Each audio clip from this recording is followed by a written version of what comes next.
This segment of Bred to Win brought to you by Barastoc, trusted by Australia's leading studs and backed by Kentucky Equine Research. Horses come first. For years, many of Australia's stakes winners owe some of their success to either themselves or their ancestors having been bought through the historic Tattersalls sales ring in the UK. I recently caught up with Jason Singh from Tats on his Aussie sojourn, talking to trainers, owners and breeders, enticing them to look carefully at the catalogues for the upcoming Tattersalls sales.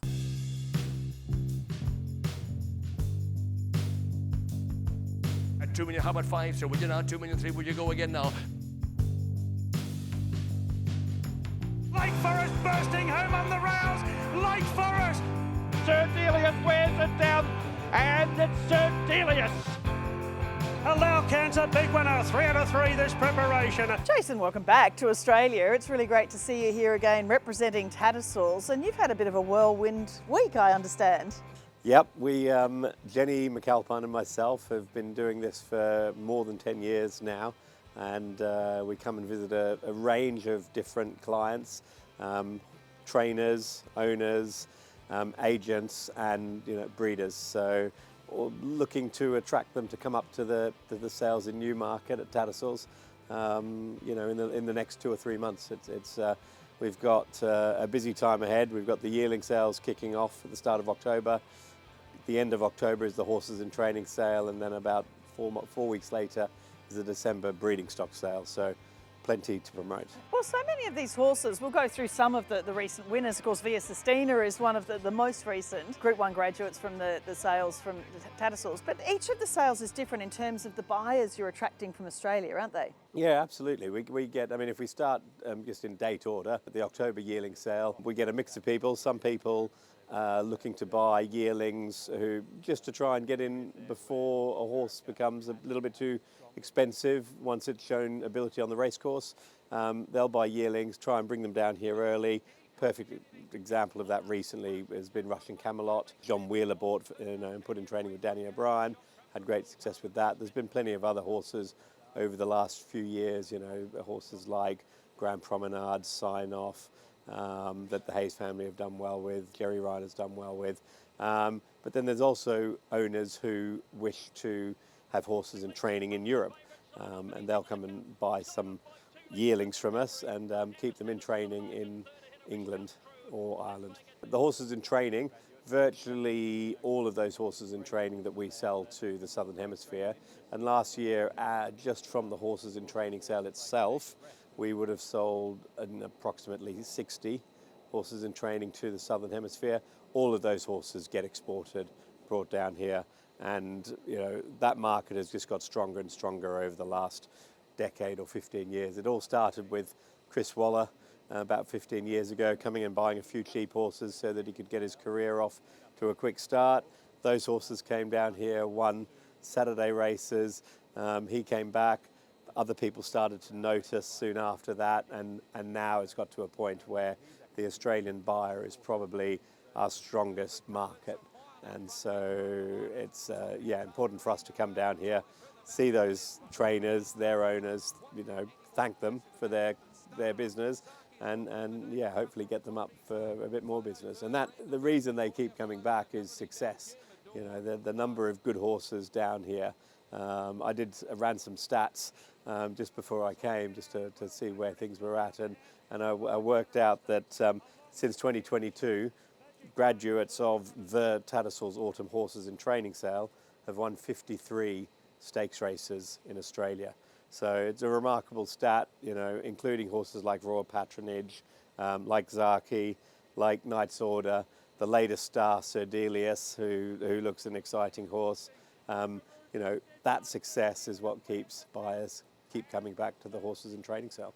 And a range of different buyers. Tell us some of the people you've been meeting this week. You obviously have, New South Wales and Victoria and Queensland. A lot of these trainers, whether it be the Gay Waterhouse stable or, Tony Golan in Queensland or Boomer, as a bloodstock agent. There are so many people you actually have to kind of look after through this time to make sure their owners are very comfortable about buying at Tattersalls. The Australian model here, it's you've got to sell sell the dream to the owners. So we do lunches with it's not just the trainer or the co-trainer that we have the lunch with. We get them to invite a bunch of their owners along. They're obviously trying to get their owners to invest in the buying horses from the horses in training sale. Of course, there are agents who come up. I mean, it's really, all of the different people that are our clients that we look to entertain over the whole week. Talking about just the October yearling sale, firstly, when the release came, or the catalogue came out, and just seeing, particularly that so many Frankels and a foal from Contapatiro, who was such a wonderful race mare here. So there's so much that's sort of transferable, isn't there? When you look at it globally, and the pedigrees, we know them so well here. Yeah, the release of book one of the Tattersalls October yearling sale is always one of the highlights of the year. Certainly, I think for a lot of people, certainly for me, I love opening that catalogue and looking through the wonderful pedigrees that are available.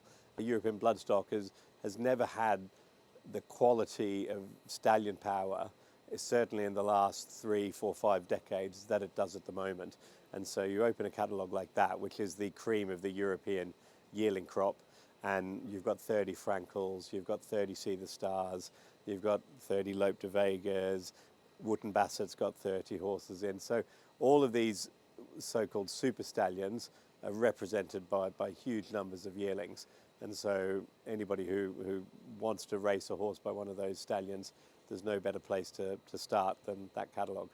And it's really interesting, isn't it? So many of the stakes winners we've seen here bought through Tattersalls sales, they're actually by Australian sires. I mean, you look at Via Sistina, she's obviously by Fastnet Rock, and we've seen Pride of Dubai, of course, with Dubai Honour, who's a European conceived son of Pride of Dubai. So it actually is, working a bit with the Australian breeding industry, that our stallions and often brood mares are actually featuring in your sales. Yeah, I mean, I guess one of the things that's become very noticeable over the last 2 decades is the globalization of the industry. The big breeding entities like Coolmore, like Godolphin, move their stallions that they've got from each hemisphere to the other. You're mixing with different pools of bloodlines, and it's great to see, a horse like Pride of Dubai, who was, I guess, owned by the Dubai Maktoum, did fantastically well in Australia. They tried him up in the Northern Hemisphere. Didn't work out, but he still produced a top-class Group 1 performer in Dubai Honour. You talk about Via Sistina, Fastnet Rock, everybody knows how well he went down here. He did pretty well in the Northern Hemisphere. He probably didn't have the same opportunity. But that Fastnet Galileo cross was wonderful. 100%. Yeah. And poor Via Sistina, I don't know what was going on as a yearling, but she only bought 5,000 guineas at the December yearling sale, which looks one of the great buys of all time now. Bought by Stephen Hillen, who's a bloodstock agent up there. Decided to race it himself. She won a Group 1 for him, was placed in the Champion Stakes. He put her through the Tattersalls December mare sale, where Mr. Zhang from Yulong bought her for 2.7 million guineas. Not a small amount of money by any measure, but she subsequently won 9 or 10 Group 1 races here in Australia. I don't know how much prize money, an enormous amount, and it's just become one of the great racehorses in the global scene. And as you said, the horses in training sale has been so successful for so many, people, Australians racing horses here, that they bought them up there. But what do you think it is they look for in a horse, obviously a tried horse? Is there any formula? I guess everyone has their own formula, but there's obviously a bit of racetrack performance, there's the conformation of the horse. How much does pedigree really come into it when they're already proven, we know their ability on the track? I don't think people are, by and large, terribly bothered by the stallion, or as soon as a horse shows it has ability, it's got value. The one thing that a lot of Australian buyers look for is stamina. The Australians have been breeding for speed for generations now. Europeans have been breeding for stamina for centuries. It makes sense that the European staying horse, by and large, has more ability than any other staying horse anywhere in the world. Australia has a lot of staying races, aren't producing enough horses with stamina to win those races, so they can come to Europe, pick up a horse that can stay well, knowing that they can, if they acclimatise when they bring them down here, can probably be very successful. So I think that's probably the thing that Australian buyers look for mostly, is stamina, with enough speed so that they know that they can suit the style of racing down here. You look at the success of Lake Forest and Lazat, who raced in the $10 million race down here, the Golden Eagle last year, and finished first and second. The quality European horse, whether it's a sprinter, a middle distance horse or stayer, is capable of competing anywhere in the world. So I think you'll find that in the future you might get people more interested in buying milers or 7 furlong horses than just stayers. The December mares sale, as we said, that the flag bearer at the moment is obviously Via Sustina, but Alcance also in the mix too. Yeah, I mean, that's the sale that Australian buyers have been coming to for longer than any other sale. For decades, buyers from Australia have been coming up to Newmarket and the Tattersalls December sale. Some of the greats of the Australian turf have come out of that sale. Alcance was bought from the sale for, I can't remember the exact amount, 240,000 or 260,000 a year or two ago. She's a Group 2 winner now. She's from a fantastic Kirsten Rousing Landwade's family that includes Alpinista. If they ever take her back to sale, and we'd love to have her back in the Northern Hemisphere, I'm sure she'd make a fortune. So that's still a sale that a lot of Australian buyers still come to source their future broodmare band, sort of headliners. The European yearling market at the start of last year was fairly hit and miss, and there were more than a few people who were concerned going into the October yearling sale at Tattersalls. We had a new investor come into the market, spend quite a lot of money, and everything changed. And from that moment onwards, the sales globally have been very strong. So it is, look, I think a lot of people like to own racehorses. The market has become a little bit polarised. The top stuff is becoming more expensive. The yearlings at the bottom are becoming a little harder to sell. That is unfortunately the way the market is at the moment. But you know, it's a global product. We've seen it in America this year. We've seen it in the early yearling sales in Europe. The top end of the market seems very strong.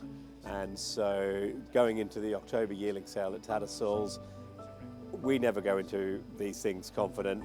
Our rest of our year is very dependent on what happens in that first week in October.